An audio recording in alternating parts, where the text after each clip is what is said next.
Hello students, this is your MS class and today we will study MS chapter 7 of class 3rd. So let's get started. The name of the chapter 7 is Unselfish Help. Unselfish Help यानी निस्वार्थ मदद. इसका अर्थ होता है निस्वार्थ सहायता करना या मदद करना. Many years ago there was a mango tree in a small village. बहुत समय पहले की बात है, एक आम का पेड़ था एक छोटे से गांव में. A small child used to play under its shadow. एक छोटा सा बच्चा उसको किस तरह यूज़ करता था, उसकी छाँव में वो खेलता रहता था. He loved the mango tree so much and the tree also loved him very much. वो मैंगो ट्री को बहुत प्यार करता था, यानी आम के पेड़ को बहुत प्यार करता था, और जो आम का पेड़ था वो भी उस बच्चे से बहुत प्यार करता था क्योंकि वो उसकी छाँव में आकर खेलता था. As the time passed by, the small child grew up and stopped playing under the mango tree. और टाइम पास होता गया, समय निकलता गया. फिर क्या हुआ, वो बच्चा बड़ा हो गया और उसने खेलना बंद कर दिया. कहाँ पर? उस आम के पेड़ के नीचे उसने खेलना बंद कर दिया क्योंकि वो बड़ा हो गया था. One day in the morning, the grown-up child came to the tree and sat down under its shadow. फिर एक दिन क्या हुआ, जब वो बच्चा बड़ा हो गया, वो आम के पेड़ के पास आया और उसके छाँव के नीचे बैठ गया. The tree cheered the child and said, come let's us play now. तो जो आम का पेड़ था उसको चीयर अप करने के लिए उसने कहा, मतलब उसने खुश होकर, आम का पेड़ खुश हो गया उसको देखकर क्योंकि बड़ा होने के बाद वो अब पहली बार आया था आम के पेड़ के पास. तो उसने कहा कि चलो हम लोग खेलते हैं. The child replied, I am not a little kid now. I have stopped playing around the trees anymore. Now I want beautiful toys. To buy toys, I need money. तो चिल्ड्रन ने क्या, जो उस बच्चा था चाइल्ड, उसने क्या reply किया, मतलब उसने क्या आंसर किया उसको, आम के पेड़ को, कि मैं अब छोटा बच्चा नहीं हूँ. I am not a little kid now. मैं अब छोटा बच्चा नहीं रहा. I have stop playing around the trees anymore. अब मैंने पेड़ के पास खेलना बंद कर दिया है. Now I want beautiful toys. अब मुझे क्या चाहिए, अब सुंदर सुंदर खिलौने चाहिए. और to buy toys I need money. और मुझे खिलौने खरीदने के लिए किसकी ज़रूरत है? पैसों की ज़रूरत है. The tree said, sorry my friend, I do not have a single penny but I can give you all my mangoes. तो उसको, जो आम का पेड़ है, वो कहता है कि सॉरी मेरे दोस्त, मैं तुम्हें कुछ नहीं दे सकता क्योंकि मेरे पास एक फूटी कौड़ी नहीं है, और लेकिन मैं तुम्हें क्या दे सकता हूँ, मेरे पेड़ के सारे आम दे सकता हूँ. You can sell them and earn money. In this way, you will have sufficient money to buy beautiful toys. उसने कहा कि पेड़ ने, जब उसने, बच्चे ने कहा पेड़ से कि मुझे अब खिलौने चाहिए और खिलौने खरीदने के लिए क्या चाहिए, मुझे पैसे चाहिए जो कि मेरे पास नहीं है. तो आम का पेड़ कहता है कि सॉरी मेरे दोस्त, मैं तुम्हारी और किसी तरह से तो मदद नहीं कर सकता क्योंकि मेरे पास फूटी कौड़ी नहीं है, लेकिन मेरे जो पेड़ के आम हैं वो मैं तुम्हें दे सकता हूँ. तुम उन आमों को बेचकर उनसे जो पैसे आए उससे खिलौने खरीद सकते हो. The child become very happy and excited. जब उस बच्चे ने आम के पेड़ की ये बात सुनी तो वो बहुत खुश हो गया और बहुत एक्साइटेड हो गया. He plucked all the mangoes from that tree and left the place. उसने आम के पेड़ के सारे आम तोड़ लिए और उस जगह से चला गया. After that he did not come to the tree for many years. उसके बाद वो बहुत सालों तक उस आम के पेड़ के पास नहीं आया. The loving and caring mango tree miss the child a lot. जो आम का पेड़ था वो उसे बहुत प्यार करता था और उसकी बहुत केयर भी करता था, तो उसको उसकी बहुत याद आ रही थी, मतलब उसको बहुत मिस कर रहा था आम का पेड़. After few years that little child come back again as a strong young man and the mango tree again become very happy to see him.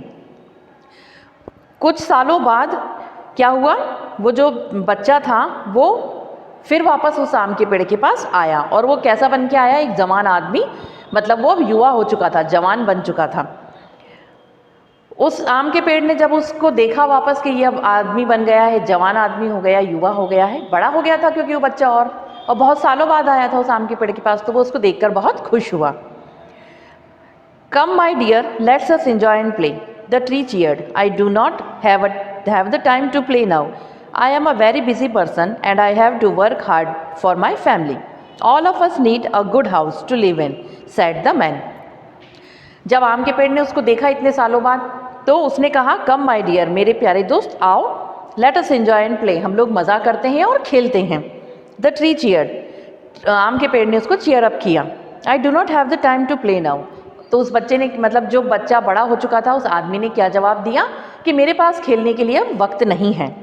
I am a very busy person and I have to work hard for my family, मैं एक बहुत ही busy person बन गया हूँ, मतलब एक busy आदमी हो गया हूँ, मेरे पास टाइम नहीं है फालतू कामों के लिए, और मैं क्या करता हूँ अपने फैमिली के लिए बहुत हार्ड वर्क करता हूँ, मतलब मेरी जो फैमिली है उसके लिए मुझे मेहनत करना पड़ता है। All of us need a good house to live in, और सबको क्या चाहिए, एक अच्छा घर चाहिए रहने के लिए। सेड द मैन, उस आदमी ने ये कहा आम के पेड़ से। Sorry my friend, I too do not have even a proper house, तो वो आम का पेड़ उसको कहता है, आंसर करता है कि मेरे पास तो खुद ही रहने के लिए घर नहीं है।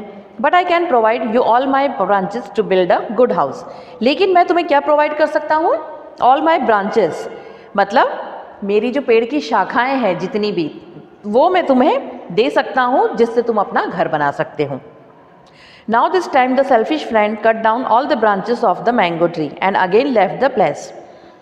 उसने क्या करा, उस समय सेल्फिश फ्रेंड, मतलब जो स्वार्थी दोस्त था उसका, वो जो बच्चा बड़ा हो गया था वो स्वार्थी था, तो उसने क्या करा, उसकी cut down all the branches of the mango tree, उसने उस आम के पेड़ की सारी शाखाएं काट ली।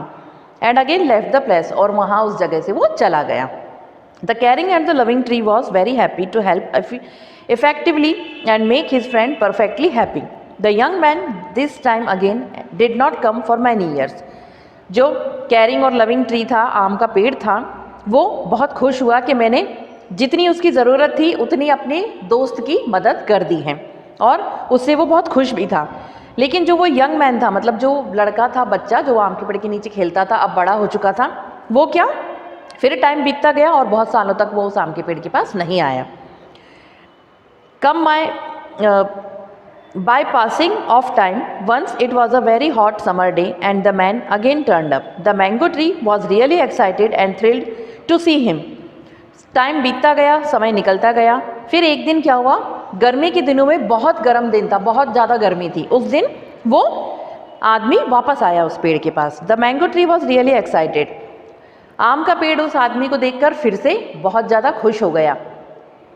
कम my dearest friend let us enjoy and play, the tree said cheerfully, उस आम के पेड़ ने बहुत उत्साहित होकर क्या कहा, कम माई, मेरे प्यारे दोस्त, मेरे प्रिय दोस्त आओ, हम लोग खेलते हैं और मज़ा करते हैं। I have become too old, I want to go for sailing to entertain the last period of my life, therefore I require a good boat this time. तो वो आदमी जो कि अब बूढ़ा हो चुका था, क्योंकि बहुत सालों बाद आया था, मतलब अब उसकी उम्र हो चुकी थी, तो वो कहता है कि मैं अपने जो आखिरी दिन है जीवन के, उसे आखिरी पीरियड, मतलब मेरे जीवन का जो अंतिम समय है, मतलब अब कुछ ही साल बचे होंगे, कब पता नहीं कब मैं मर जाऊं, तो मैं इस टाइम को क्या करना चाहता हूं, मज़े से बिताना चाहता हूं। देयरफॉर आई रिक्वायर्ड, और मुझे उसके लिए क्या चाहिए, एक बोट चाहिए। The tree told you can happily cut my strong trunk to make a boat for you, तो वो आम का पेड़ उसको क्या कहता है कि you can happily cut my strong trunk, मतलब तुम खुशी खुशी मेरे ट्रंक, यानी जो उसका तना था पेड़ का, जो तना होता है स्ट्रॉन्ग वाला तना, वो कहता है कि तुम उसे खुशी खुशी काट लो और उससे अपनी बोट तैयार कर लो। You can easily sail far and wide on the boat made of my trunk and become happy, तुम उसे बेच भी सकते हो और उस तने से बहुत अच्छी और स्ट्रॉन्ग बोट भी बना सकते हो, जिससे कि तुम खुश हो जाओगे। So the old man cut down the trunk of the mango tree and built a good boat. He went on a long sail and did not come back again for a very long time. उस आदमी ने उसकी बात सुनकर, आम के पेड़ की बात सुनकर, उसके तने को काट लिया और उससे एक बहुत ही मजबूत और सुंदर बोट बना ली, और फिर उससे यात्रा पर निकल गया, मतलब बहुत एक दूर जैसे बोट बनाकर वो उस पर खुशी खुशी सैर करने चला गया, और फिर बहुत लंबे टाइम तक वो वापस उस आम के पेड़ के पास नहीं आया। Ultimately the old man came back but this time the tree got very sad, फिर कुछ दिनों बाद क्या हुआ, कुछ सालों बाद वो वापस आया, वही ओल्ड मैन, और ट्री गॉट वेरी सैड, उसको देखकर अब आम का पेड़ ज़्यादा खुश नहीं हुआ। And told the old man very sadly, उसने उस वृद्ध आदमी को बहुत ही निराश होकर कहा My dear friend, I am very happy to see you, but I am very sorry because this time I have nothing to give you. No mangoes, no trunk and no branches. तो वो आम का पेड़ उसको देखकर ज़्यादा खुश नहीं होता है और बहुत निराश स्वर में, मतलब निराश होकर दुखी मन से वो कहता है कि मेरे प्यारे दोस्त, अब मैं तुम्हें देखकर बहुत खुश हूँ, लेकिन मैं बहुत सॉरी फील करता हूँ क्योंकि तुम्हें देने के लिए मेरे पास इस वक्त कुछ भी नहीं है। I have nothing to give you, मतलब मेरे पास तुम्हें देने के लिए कुछ भी नहीं है। न मेरे पास आम है, न तना है, न उसकी शाखाएं हैं पेड़ की, कुछ भी नहीं बचा। But my dear friend, I am very old, by this time I just need to take rest, replied the selfish old man. तो वो जो वृद्ध आदमी था वो कहता है, my dear friend, I am very old, मैं बहुत बूढ़ा हो चुका हूँ। By this time I just need to take rest, और मुझे इस वक्त आराम की ज़रूरत है। Replied the selfish old man, मतलब उस स्वार्थी वृद्ध आदमी ने उसको ये जवाब दिया आम के पेड़ को। The loving and dried up trees answer to his friend, do not worry my friend. तो जो आम का पेड़ था उससे बहुत प्यार करता था, उसने उसको आंसर किया, कोई बात नहीं मेरे दोस्त। A tree's roots are known as the best comfortable back rest, I loved you truly since you were a little child. वो कहता है कि कोई बात नहीं मेरे दोस्त, मेरी जो जड़ें हैं, मतलब अब उसका तना भी उसने काट लिया था, तो उसकी जो पेड़ की जड़ थोड़ी सी वो बची थी, इतनी इतनी सी। जब पेड़ काट देते हम छोटा सा, एक नीचे जड़ें नहीं निकल पाती है, तो वो इतना सा तना बचा था जड़ के साथ में। वो कहता है कि ये तुम्हारे मतलब कमर टिकाकर बैठने के लिए बहुत अच्छी जगह है, तुम्हें इसमें आराम मिलेगा, तुम बैठ सकते हो। आई लव्ड वी ट्रूली, और मैं बहुत खुश होऊंगा क्योंकि मैं तुम्हें बचपन से ही, तुम मेरे पास आते हो, मैं तुम्हें बहुत प्यार करता हूँ। The old man with heavy heart set down at the bottom of the tree to take rest. उसने बहुत कठोर दिल से उसके नीचे, मतलब वो जो वृद्ध आदमी था वो कठोर दिल से उसके नीचे बैठ गया और रेस्ट करने लगा। द ट्री गॉट मतलब उस तने पर उसने क्या करी, कमर टिका ली और वो रेस्ट करने लगा, आराम करने लगा। The tree got extremely happy by helping his needy friend till his last breath. और आम का पेड़ बहुत खुश था कि उसने अपने अंतिम सांस तक अपने दोस्त की मदद करी, उसे जो भी ज़रूरत थी वो उसने उसको प्रोवाइड करी। मतलब वो पेड़ मरते मर गया लेकिन उसने अपने दोस्त का साथ नहीं छोड़ा, और वो दोस्त इतना स्वार्थी था कि बचपन से उसने उस पेड़ का क्या करा, यूज़ किया। मतलब उसकी हर चीज़ का, मैंगोज़ हो, उसकी शाखाएं हो, उसकी ट्रंक हो, सब चीज़ उसने अपने स्वार्थ के लिए उसको यूज़ की उस आम के पेड़ की। लेकिन वो आम का पेड़ निस्वार्थ भाव से उसकी सेवा करता रहा और अपने आप को उस पर न्यौछावर कर दिया, मतलब उसने अंतिम सांस तक अपने दोस्त की मदद की। तो स्टूडेंट, आई होप आपको ये चैप्टर समझ में आ गया होगा और आपको ये चैप्टर बहुत इंटरेस्टिंग लगा होगा। इस चैप्टर की बुक की एक्सरसाइज मैं फिल करके आपको व्हाट्सएप पे सेंड कर दूंगी। इसके क्वेश्चन आंसर आपको रिटर्न में सेंड कर दिए जाएंगे, जिन्हें आपको MS की कॉपी में नोट डाउन करना है। देन उसके पिक्चर्स मुझे सेंड करने हैं। Thank you.